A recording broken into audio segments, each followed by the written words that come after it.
Et rebonjour à tous, toujours au Majestic ici à Chamonix avec un autre athlète, toujours du Team Oka, toujours français. On a une belle représentation. Thibaut Garivier, vainqueur de la CCC 2021. Thibaut, merci beaucoup d'être avec nous, c'est un plaisir de t'avoir. Merci de m'accueillir ici pour la première fois. Pour la première fois, effectivement, parce que si on repart un peu dans le passé, il y a 2 ans, CCC, tu finis deuxième. Et du coup, on avait entendu que c'était la petite phrase que tu nous avais offerte à la Web TV. Moi, si je viens, ce serait pour faire un petit peu mieux. Du coup, quand tu fais deuxième, ça ne laisse pas beaucoup de champ. Pour conquérir cette première place cette année, quel a été le cheminement depuis 2019 ? Bon, déjà, c'était effectivement l'objectif principal de l'année, hein, comme souvent sur les courses de l'UTMB. C'est une course, une distance qui, je pense, me convient parfaitement. C'est dans mes cordes, c'est à peu près le maximum que je peux donner en termes d'entraînement voilà, pour couvrir le nombre d'heures nécessaires. Et puis, c'est une course que j'aime bien, c'est de la montagne, il y a beaucoup de dénivelé.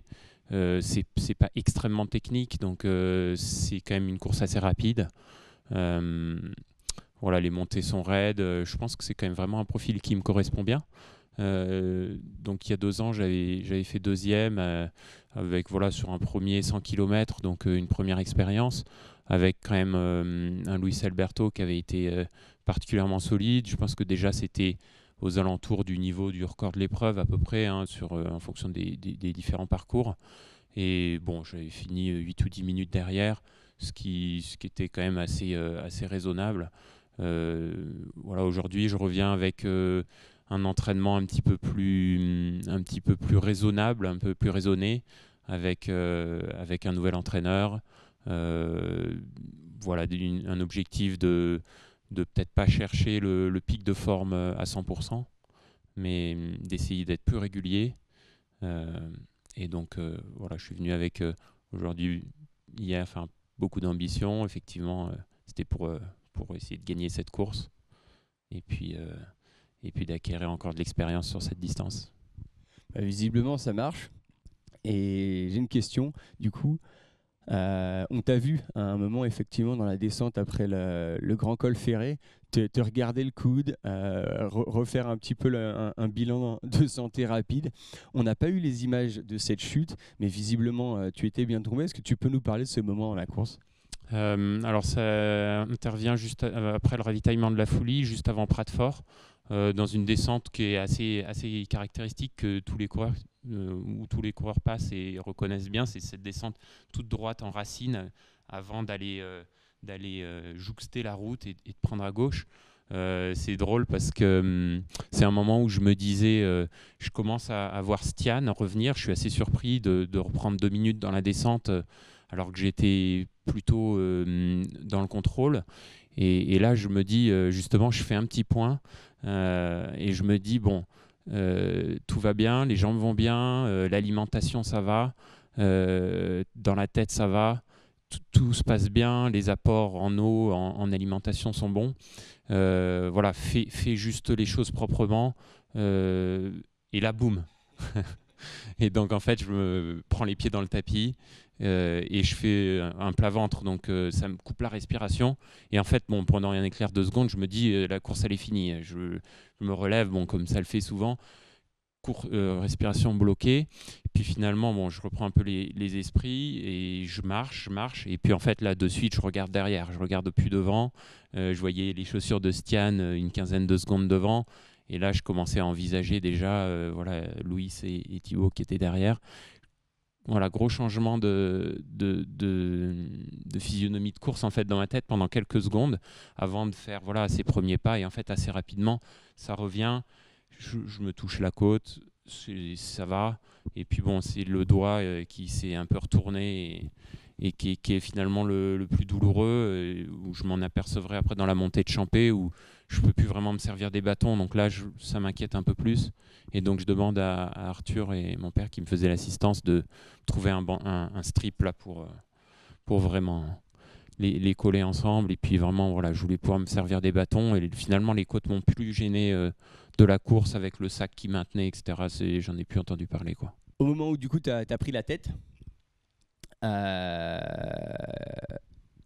quelle a été l'attitude et comment ça s'est passé? Tu connais le parcours, tu sais exactement comment le gérer. Est-ce qu'il y a eu des inquiétudes? Quel était l'état d'esprit? En fait, ça a été quand même assez particulier et ça m'a fait un peu sourire même parce que sans trop le vouloir, j'arrive à champer strictement dans la même position qu'il y a 2 ans. C'est-à-dire, en fait, je rentre dans le ravitaillement, Stian sort. Et avant, donc, en 2019, c'était Luis Alberto qui partait.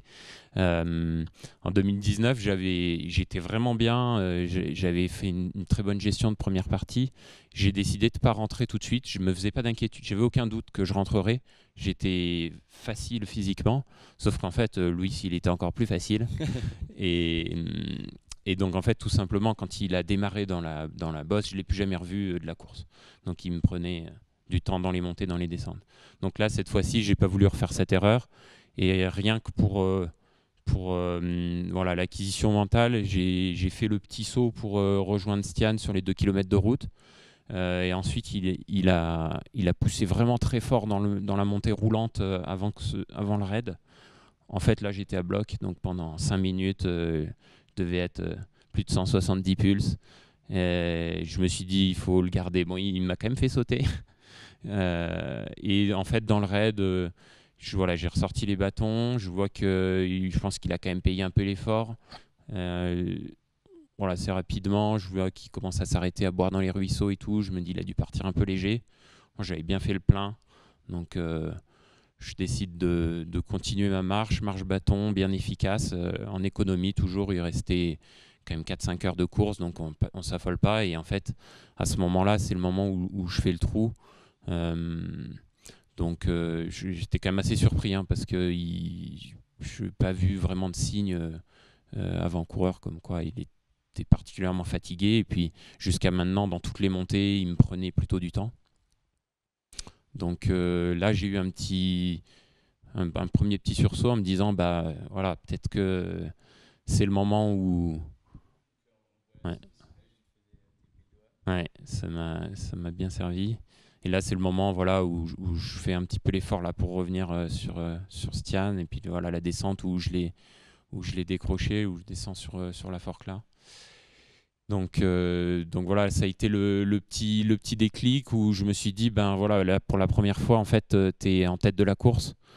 Et c'est le moment où la porte s'ouvre, donc il y a du monde derrière. On a passé la mi-course, c'est encore long, il reste 4-5 heures à courir.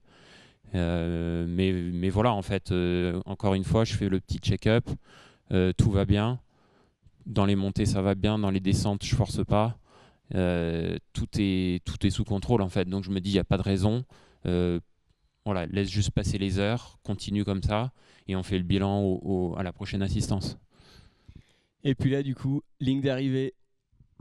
Ligne d'arrivée, c'est quand même particulier parce que bon, c'est tout ce qu'on connaît à Chamonix, beaucoup de monde. Et puis en fait, c'est vrai, des mois de galère, des mois de galère qui s'effacent, où là, j'y pense plus du tout. J'y ai beaucoup pensé, je pense notamment dans le col des montées. Sur la course, j'ai pas eu de moments particulièrement difficiles, mais c'est des moments longs plutôt, où voilà, cette montée du col des montées qui est courante, et voilà, c'est 20 minutes un petit peu fastidieuse, où il faut s'impliquer, il faut pas lâcher. Voilà, là, à ce moment-là, en fait, je me suis dit, pense juste que là où tu étais il y a 1 an, juste ce petit chemin le long du ruisseau, comme t'en rêvais tous les matins en te levant et tous les soirs en te couchant, et puis tu sais, à regarder tous les potes de Oka courir les Golden. Donc ça a été vraiment des moments difficiles, et voilà, à ce moment-là, j'ai su m'en rappeler, et en fait, ces 20 minutes sont passées beaucoup plus vite que d'habitude. J'ai presque apprécié la petite remontée du ruisseau. Donc voilà, ensuite dans la flégère, ça a roulé. félicitations, merci beaucoup d'avoir été avec nous. Merci. Et toujours la question de la fin, tu as gagné cette CCC, what's next? Bon, la suite, elle est assez logique.